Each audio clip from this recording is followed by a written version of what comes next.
Find your inner superhero. My goal with all my blogs is the same. I want to help as many people as I can through sharing my story and to inspire those to improve their lives and the lives of others. I do find it perplexing, though, when I tell my story, that there is often an assumed belief that I am getting help in dealing with my pain and suffering from an otherworldly presence or being, as if there is no other way to deal with personal trauma and inner demons. I usually avoid discussing my thoughts in this area unless I am in a safe space with my trusted inner circle of close friends. It is only then I can actually open up and we can have some very exhilarating discussions on celestial beliefs and possibilities.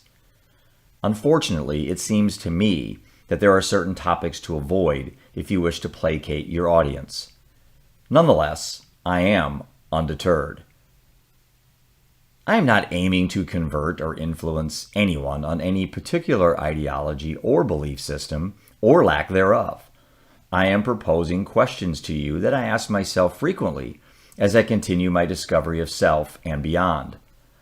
I don't have all the answers, yet I invite you to join me as I attempt to navigate through the intense agony of losing a child to addiction, among other difficult and challenging life events. For me, it's imperative I continue learning with inquiry and an open mind. Prior to my descent into this complicated and very personal issue, I wish to profess a desire to limit my comments in too much depth in regards to if there is a God or gods. Nor is this an exercise in me putting forth any religious beliefs. I see little benefit or enjoyment in spending too much time in an area where no one is changing their minds. Everyone thinks they are right. No one really knows. However, I do feel the need to examine the way we look at death and dying, particularly in how this view assists us in dealing with grief.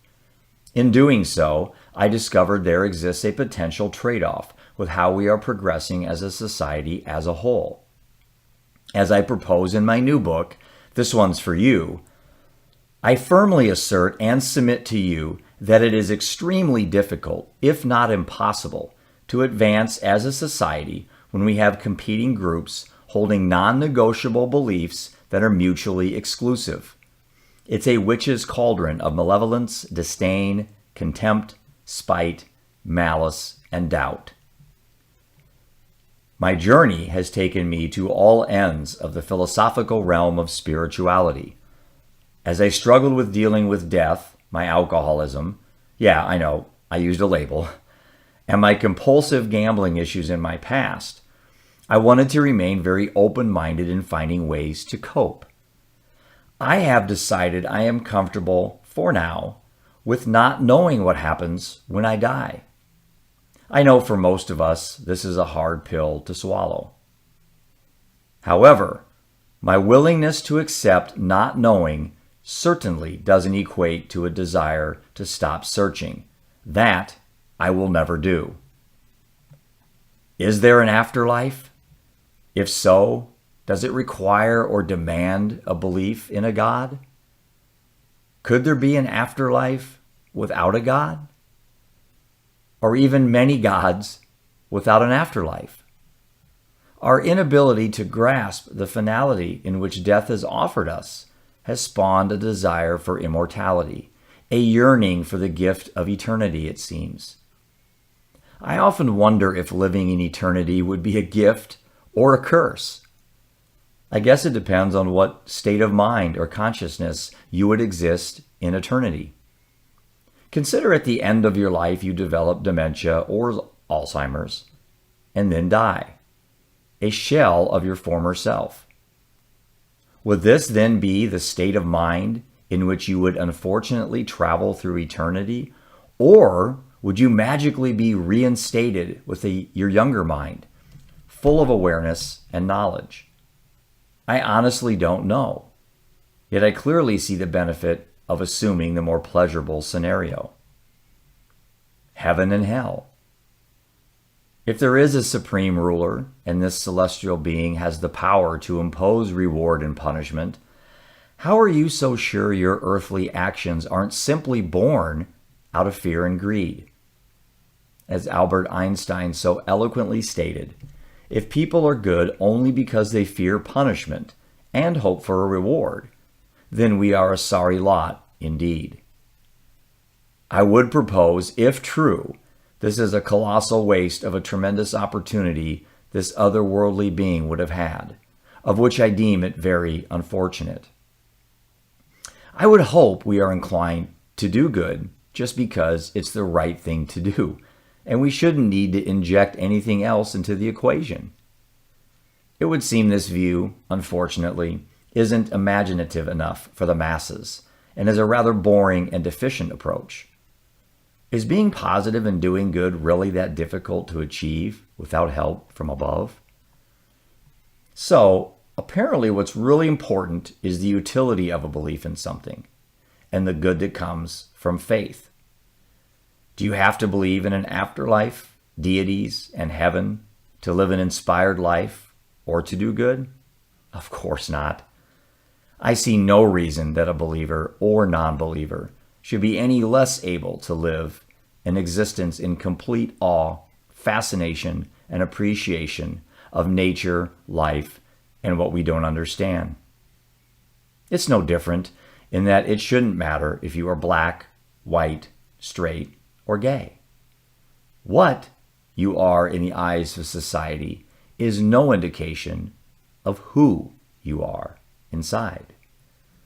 We waste an inordinate amount of time with labels.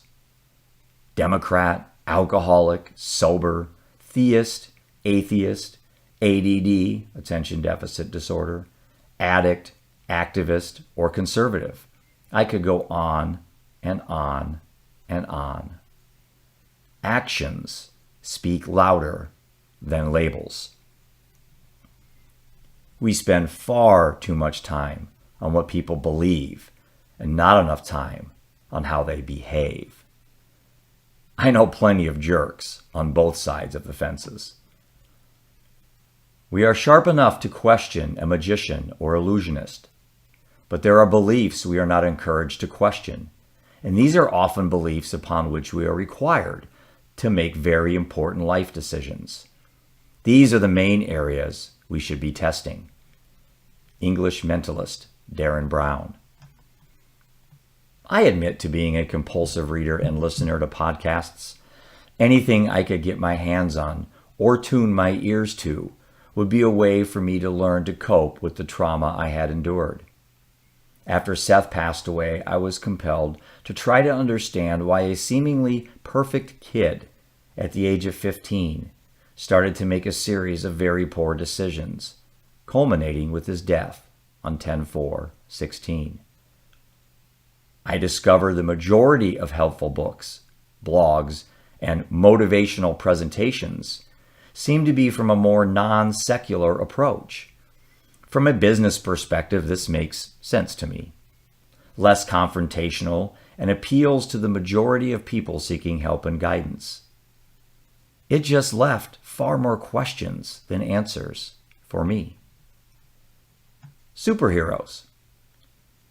Many of us have a desire or fascination with an external or intelligent being overseeing and intervening, when necessary, sort of a big brother, a savior of mankind. For centuries, we have created legends with mythical powers and unshakable convictions, superior beings who seem to exist simply to do the right thing, centered selfishly on, of course, humans. It should come as no surprise that the highest grossing movie franchise of all time is the Marvel Cinematic Universe. The Presbyterian Outlook 9/24/19. Our fascination with heroes from above has and will always entertain us. Honestly, I see no issue with this. For me, it just helps explain the why in the belief of a superhero. I just question if we need only to look elsewhere to find a superhero, when all you really need to do is look within. Next time, when you are presented an opportunity to become depressed, overly anxious, or feel the pull of alcohol or addictions, look inwards, look often, and look long. Find your inner superhero. Live undeterred.